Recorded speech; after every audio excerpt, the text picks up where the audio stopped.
दो लड़कियों को अभी अभी कुछ गुंडों ने अगवा कर लिया था, लेकिन तभी अचानक एक पुलिस वाला वहां आ धमका। लड़कियों को लगा कि अब उनकी जान बच जाएगी और वे तुरंत भागकर पुलिस वाले के पीछे छुप गईं। और उन्होंने सपने में भी नहीं सोचा था कि सामने खड़ा वही पुलिस वाला असल में उन्हीं गुंडों का साथी है। उसकी निगाहें अजीब थीं और वो बार बार लड़कियों को घूर रहा था। जल्द ही उसकी नजर लिसा की खूबसूरती पर अटक गई। लिसा को कुछ गड़बड़ लगी और उसने रहम की भीख मांगी, लेकिन इसका कोई असर नहीं हुआ। वो उसे जबरन कंटेनर में धकेल देता है। 5 मिनट बाद वो काली पुलिस हंसता मुस्कुराता पैंट ऊपर करते हुए बाहर निकला, जैसे कि वो बेहद संतुष्ट हो। बाहर माहौल शांत होने पर सहेली लीना तुरंत देखने गई।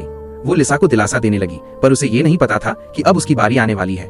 जब एक घिनौना घुंघराले बालों वाला गुंडा सामने आया तो लीना ने झिझके बिना उसके चेहरे पर थूक दिया। ये देखकर वो तिलमिला उठा और सिगरेट का जलता सिरा उसके पेट पर दबा दिया। लीना दर्द से चीख उठी और बगल में बैठी लिसा बेबस होकर कान बंद कर रोती रही। फिर वहां एक और दरिंदा आया। ये आदमी और भी खतरनाक था। उसे हिंसा में मजा आता था और अजीब अजीब हरकतें करता था। दोनों बहनें उसे देखकर दहशत से कांप उठी। उसका निशाना अब लिसा बनी। लिसा चीखने चिल्लाने लगी, लेकिन उसकी कोशिशें बेकार थीं। वो आदमी उसके बाल पकड़कर उसे सूंघने लगा और सुअर जैसी आवाजें निकालते हुए उसे घसीटकर कंटेनर के अंदर ले गया। लीना ने दया की भीख मांगी, पर किसी ने उसकी परवाह नहीं की। जब कंटेनर का दरवाजा दोबारा खुला तो लीना दौड़कर अंदर पहुंची। उसने देखा कि लिसा जमीन पर बैठी लगातार रो रही थी। सिर्फ आधे दिन में ही इन दरिंदों ने उन्हें नर्क में पहुंचा दिया था। लीना ने उसे दिलासा दिया कि मजबूत रहना होगा और मौका मिलते ही वे भाग निकलेंगी। कुछ दिन बाद इन दरिंदों की नजर 2 और बच्चियों पर पड़ी।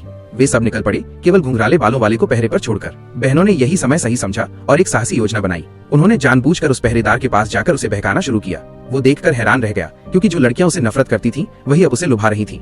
लीना ने डांस करना शुरू किया और उसकी हवस जाग उठी। जैसे ही वो पास आया, लीना ने मौका देखकर उसकी गर्दन पर जोर से काट लिया और उसकी नस चबा डाली। लिसा ये देखकर दंग रह गई, लेकिन अब जान बचाना सबसे जरूरी था। दोनों ने जल्दी से अपनी जंजीरें तोड़ी। तभी वही काली पुलिस वहां आ पहुंचा, लेकिन ये दृश्य देखकर वो हक्का बक्का रह गया। उसके संभलने से पहले ही दोनों बहनों ने उसकी पुलिस गाड़ी उठाई और शहर से भाग निकली।